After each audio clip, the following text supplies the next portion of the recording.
continuation of the Holy Gospel of our Lord Jesus Christ according to Mark. Glory to you, Lord Christ.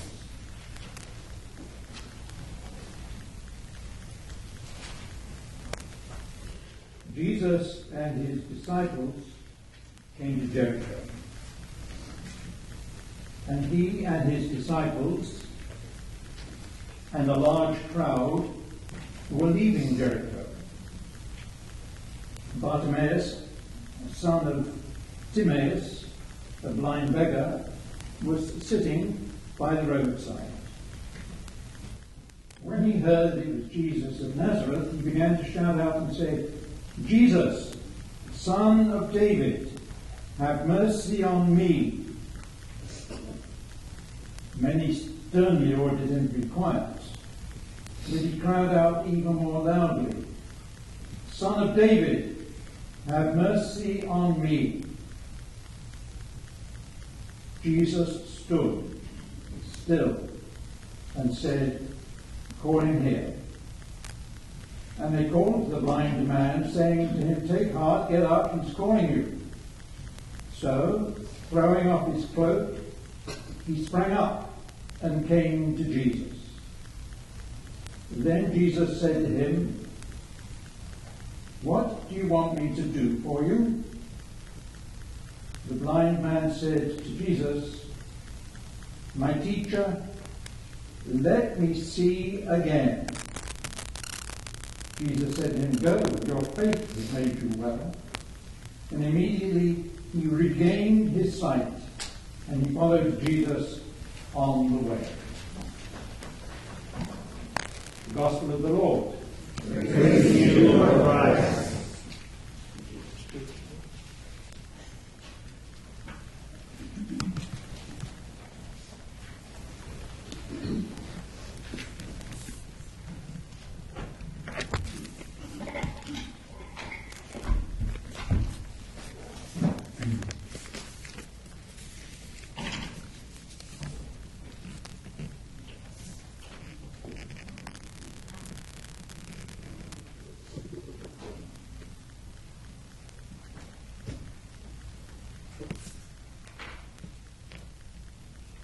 In the name of God, Father, Son, and Holy Spirit. Amen. I wondered there for a moment whether I was preaching. He who reads gospel gets to preach. You're done.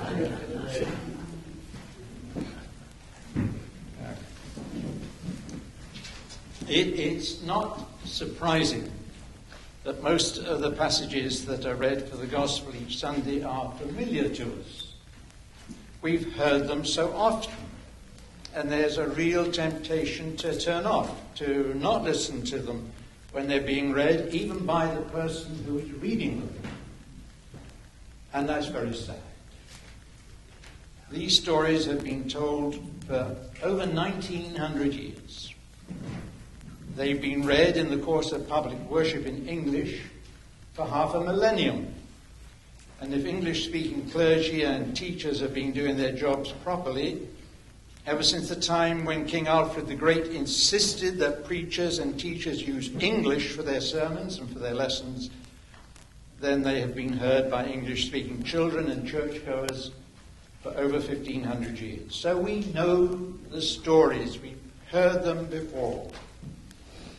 But do we always understand the background of the stories? What it is that the evangelist was seeking to get across to his first readers, his first audience, and what it is that the evangelist would be trying to get across to us if he were writing today. And let us take this morning's reading for the gospel as a case in point. Now, I hope that everyone could tell me what the gospel was about. Yeah, it was about a blind man, wasn't it? About Bartimaeus. Yeah. Even got it on the cover of the program just in case you weren't listening. Oh yes, Jesus healed a blind man. Well, we've heard that before. So what? Well, yes, indeed. So what? What is Mark the evangelist really telling us? Mark's is the shortest gospel in the New Testament. He's very careful in his use of words, and we who are his readers should respect that. It's probably being over-dramatic to suggest that we should hang on his every word, but since his words are important to him, after all, he could have used other words, his words should be important to us as well. Now, I'm not suggesting that we take this passage word by word. That would take too long, and there's a 5 o'clock service this evening. I want Father John to have a chance to preach. But at least let us consider the words, maybe phrase by phrase, clause by clause, sentence by sentence. And Mark starts out by telling us that Jesus came to Jericho with his disciples. Notice Mark does not use the word apostles here. It's not just 12 who were with him. Jesus was traveling with a sizable group of his followers, his disciples, possibly men and women. And they come to Jericho. Jericho, a town on the Jordan at the foot of that long climb up to Jerusalem, a town that was accustomed to bands of pilgrims making their way up to the holy city, to the city of David, and especially for so great a feast as the feast of the Passover, which was just around the corner. And then Mark tells us that Jesus and his disciples and a large crowd were leaving Jericho. It's no longer just Jesus and his disciples, but a large crowd as well. Obviously something has happened in Jericho, although Mark doesn't tell us exactly what. Had Jesus spoken to the groups of pilgrims that had assembled in Jericho before the dangerous climb through the bandit country to Jerusalem?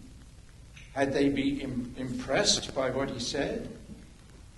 It's not simply that groups of pilgrims were setting off up the hill to Jerusalem, but a large crowd of them had decided to travel in company with Jesus.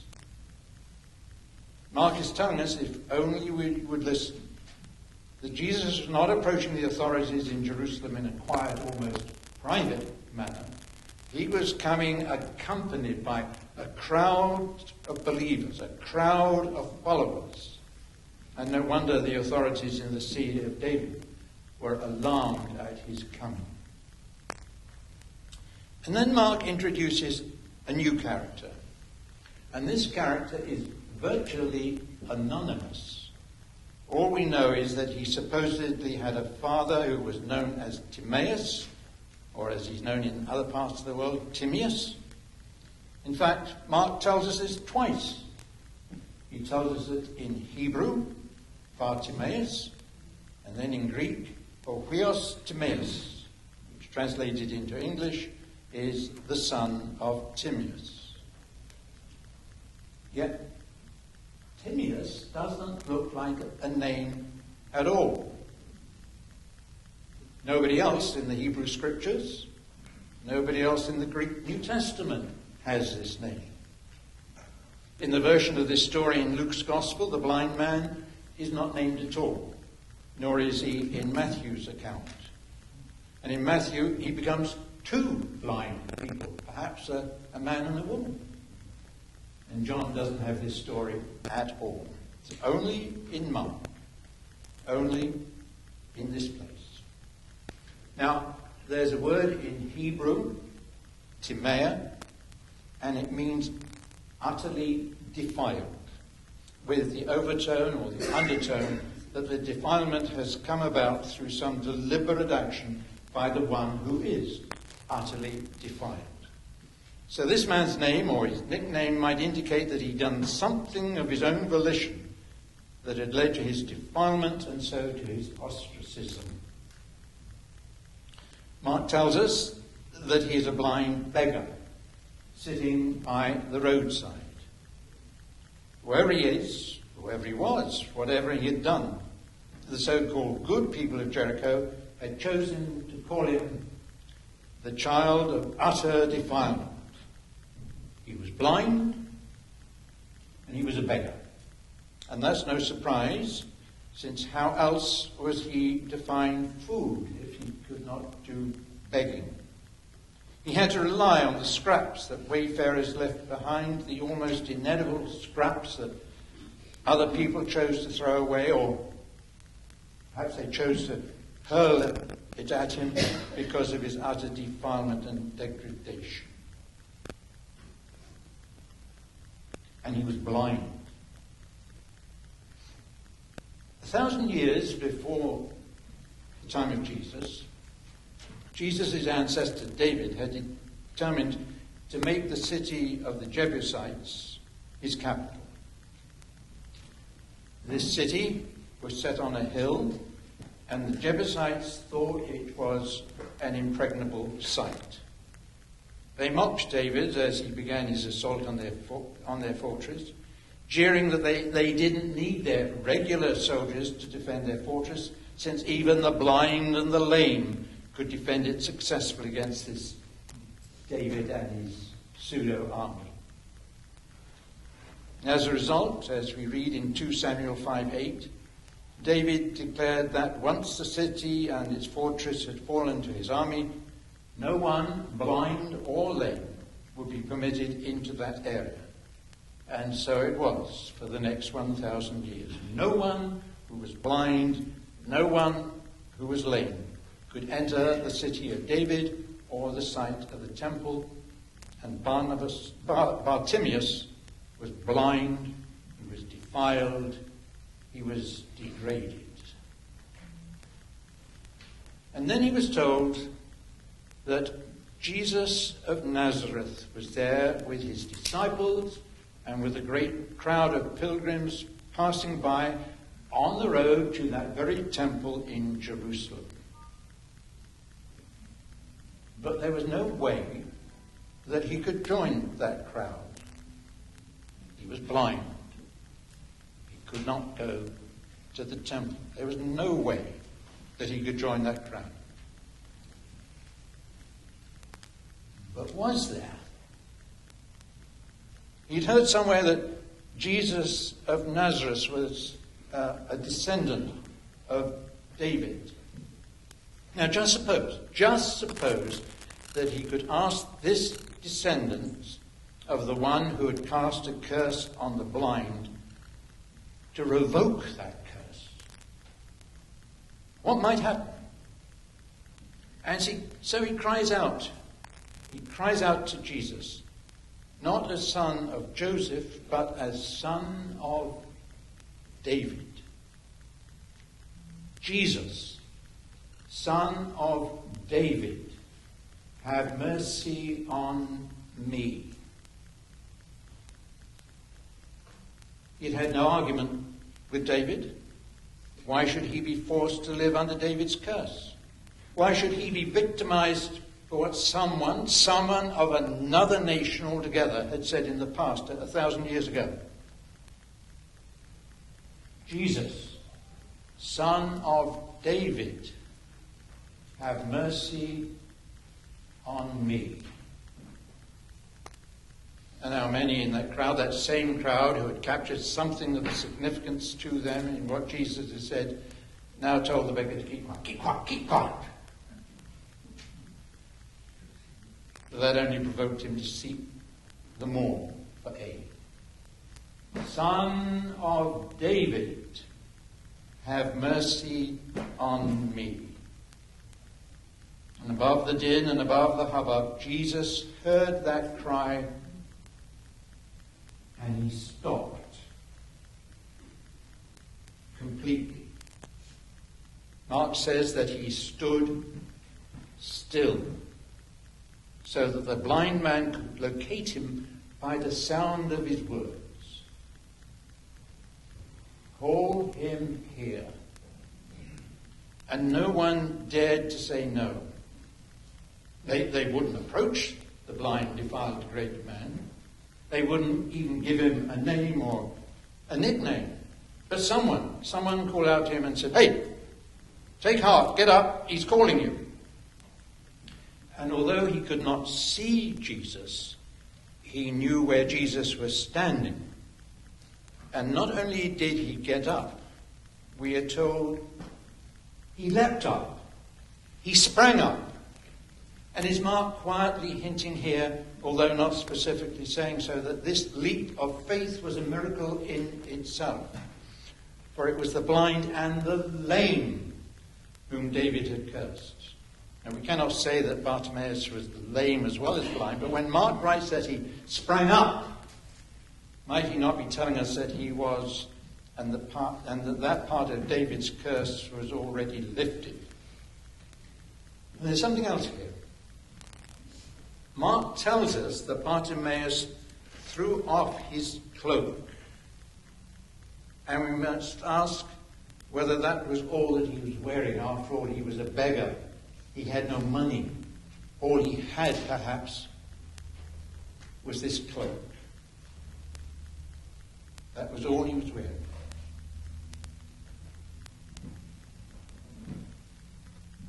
Bartimaeus then chose to come to Jesus, hiding nothing, holding nothing back.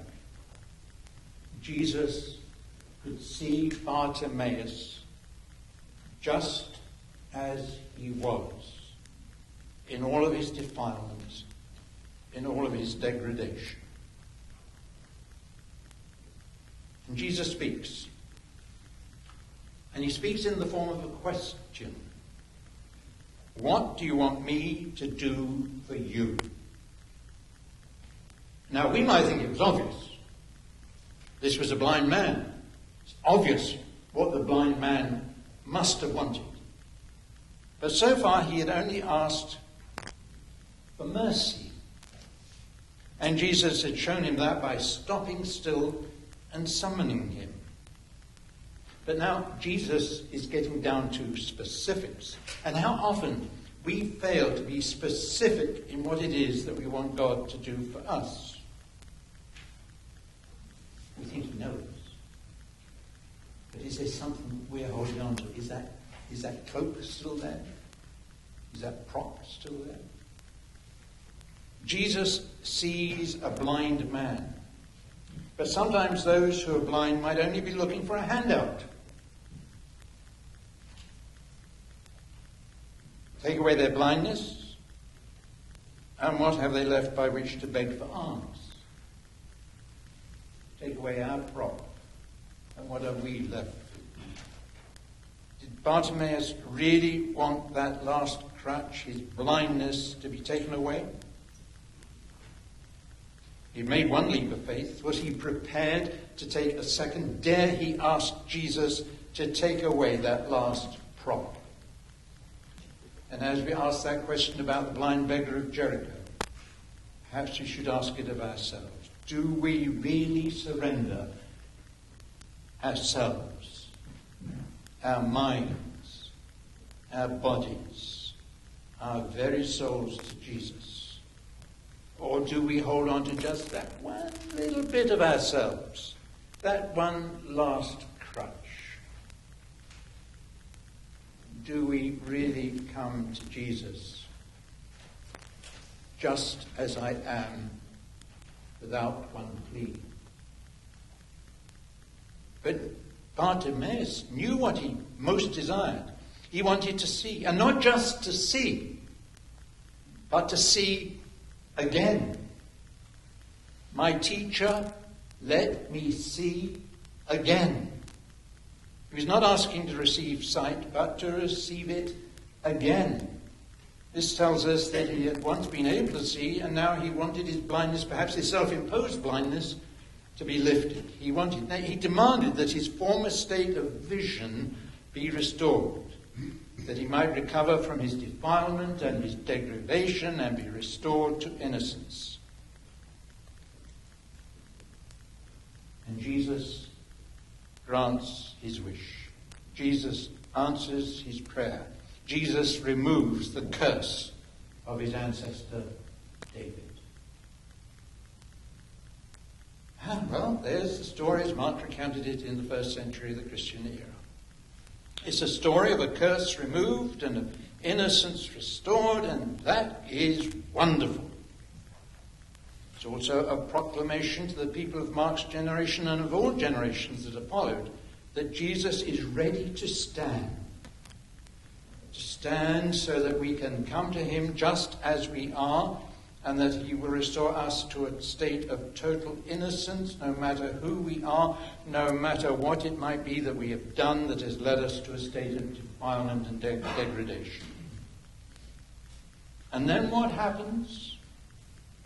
Like the formerly blind and defiled and degraded beggar of Jericho, we can, as Mark puts it, follow him on the way, wherever that way might lead, even into the city of God. A couple of final thoughts. We do not really know the name of that beggar. Mark gives us a Hebrew name, and we've seen that it means son of utter defilement. Yet he also gives him a Greek name, son of Timaeus. And that Greek name is derived from the Greek word timi. And that word means esteem, honor, dignity. Might it not be that Mark is teaching us a lesson about how we should look at others and even look at our own selves? We might see only degradation and defilement, timia, in someone. But then we are looking at them through the eyes of those who have not been touched by Jesus. And when our eyes have been opened by Jesus, then perhaps we can see ourselves and others as timid, worthy of high esteem, worthy of honor, worthy of dignity. And this final thought, we have been accustomed to reading this story as one about recovering one's sight. One's sight. Now, sight is an English word derived from a Germanic root. But we have another English word that could just as easily have been used by the translators, a word derived from a Latin root. The word is vision. I've used it once already in the sermon. Let us for a moment use that word in this story. And then we would have an account of someone asking to have his vision restored. And we can understand that may well refer to physical vision. But are we really asking Jesus to be an optician? But we also understand that the word may be read with a more spiritual understanding. As we age, and who isn't aging, although some of you might not think you are just yet, but as we age, we often lose our spiritual vision. The vision we had when we first responded to the call of Jesus, perhaps when we were quite young. Now we feel that we've lost something. We've lost something important, something that we yearn to regain. Dare we cry out to Jesus, Jesus, Son of David, I need my vision back. We can. We can, and he will stop, and he will summon us, and he will summon us to an even greater vision than we had before, if we dare to take the risk and go to him just as we are. Just as we are, without one plea, without any cloak to hide our shame. He will enable us to see ourselves no longer as children of utter disgrace and degradation, but as children of honor and of dignity, worthy to be esteemed by him, worthy to be esteemed by each other. And there is another English word with that same TM combination of consonants as the Hebrew term timea and the Greek term timid. And it's timid. Timid. And we Anglicans and we Episcopalians are so often so timid We don't march through the streets on Palm Sunday, waving palms and shouting hallelujahs as the Roman Catholics do in Mexico and throughout Latin America. We don't often engage in big rallies in big halls. We're going to try it next February in Orlando. But we don't often do it. We would rather sit quietly, disappearing into the wall, so nobody can really see us. We're so timid. Please, please, please, oh you child of timidity, don't let any timidity on your part get in the way of coming to Jesus just as you are. Come to Jesus.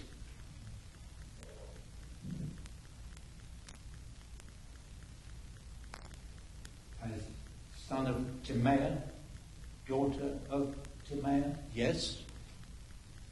But come to Jesus just as you are, and let him make you the daughter of Timei, the son of Timei. Come to Jesus and let the Son of David lead you up the hill from Jericho, where we are, to Jerusalem, to the very city of God, to the temple of God, even to the very throne of grace. Come to Jesus, just as you are, and you will become children of honor and dignity, worthy to be esteemed by him, by each other, and even by yourself, you little Timothy.